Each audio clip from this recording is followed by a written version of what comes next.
நானும் உயிரை கொடுத்து நடிக்கிறேன், எதுக்கு என்கிட்ட பேச மாட்டேங்கிறாப்புல, நான் நல்லா நடிச்சிருக்கேன்னு கூட சொல்ல வேணாம், இப்படி விழுந்து கிடக்கிறேன், வந்து தூக்க கூட இல்லை என்னைய, என்னதான் ஆச்சு டேரக்டருக்கு அப்படிங்கிற மாதிரி என்னுடைய உதவி இயக்குநர்கள்ட்ட வருத்தப்படுறாரு.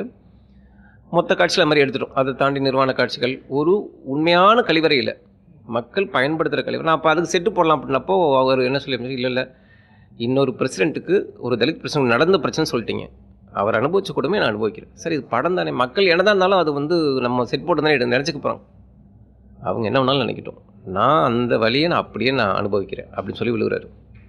இந்த காட்சியெல்லாம் எடுக்கிறப்போ அவருக்கு வந்து ஃபீவர் வந்துருச்சு. எடுத்து முடிச்சு இது பண்ணப்போ அன்றைக்கி ஈவினிங் போயிட்டு ஃபீவர் ரொம்ப ஜாஸ்தியாகி ஹாஸ்பிட்டல் போய் செக் பண்ணுற அளவுக்கு போயிடுச்சு.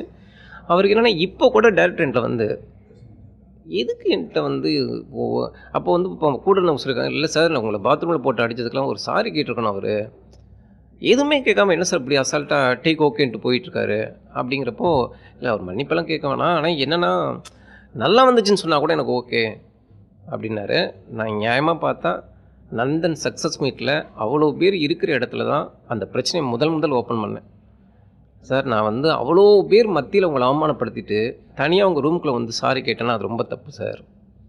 அதாவது ஊருக்கார மொத்தம் அவ்வளோ பெண்கள் பொடி சூழ்ந்து இருக்கிறப்போ வந்து நம்ம நிர்வாணமான ரொம்ப குறைந்த அளவுக்கு துணி தான், மிக குறைந்த அளவுக்கு துணி அப்படிங்கிற மாதிரி இருப்பார். அப்போ அவ்வளோ பெரிய சபையில் சசி சார் இவ்வளோ சித்திரவதையில் நீங்கள் எப்படி தாங்கிக்கிட்டீங்கன்னு தெரியல, இத்தனைக்கு எனக்காண்டி உதவ வந்தீங்க, யாருமே எனக்கு கிடைக்காதப்ப தயாரிப்பாளராக வந்தீங்க, யாருமே எனக்கு ஹீரோவை கிடைக்காதப்ப ஹீரோவை வந்தீங்க, அப்படிப்பட்ட ஆளை நான் தங்கத்தட்டில் வச்சு தாங்கியிருக்கணும்.